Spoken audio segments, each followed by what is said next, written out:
నిన్ను ప్రేమించే దేవుడే నిన్ను ఎగతాళికి అప్పచెబితే అప్పచెప్పనివయా?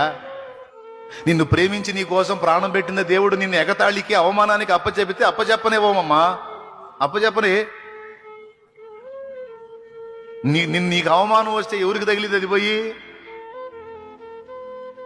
నీకు హింస వస్తే అది పోయి ఎవరికి తగిలిద్ది?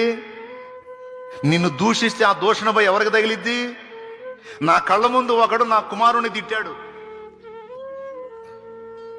నా కళ్ళ ముందు ఒకడు నా కుమారుణ్ణి తిట్టాడు అనుకో, నాకెట్టుంటది? నాకే ఉండదా? చేంగుట్టినట్టు కూడా ఉండదా? ముందు వాడికంటే ముందు నాకు వచ్చి దావేశం. నిన్ను ముట్టినవాడు నా కంటి పాపను ముడతన్నాడని ఎప్పుడో చెప్పాడు.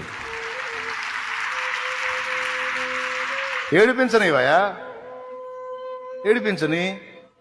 ఇప్పుడు నీ బిడ్డని నీ కళ్ళ ముందు తిడితే నీకు నొప్పి పుట్టిదా పుట్టదా? ఆడు అసలు మాటలు తిట్టులు తిని ఆడు మౌనంగా పోయినా సరే నీకు మండి నువ్వు పోయి తగాద పెట్టుకుంటావు. ఏదిరా అట్టు పడితే అట్టు మాట్లాడు, ఎవడు అనుకుంటున్నాడు నా కొడుకు, లేకపోతే అమ్మాయి నా కూతురు, ఏదిరారా నువ్వురా అని కొట్లాటకు దిగుతావు. సరిగా ఓపికలే నువ్వే కొట్లాటకు పోతే నీకు ఆయన విశ్వానికి రాజైన వాడు ఎట్టపోతాడు ఊహించొక్కసారి.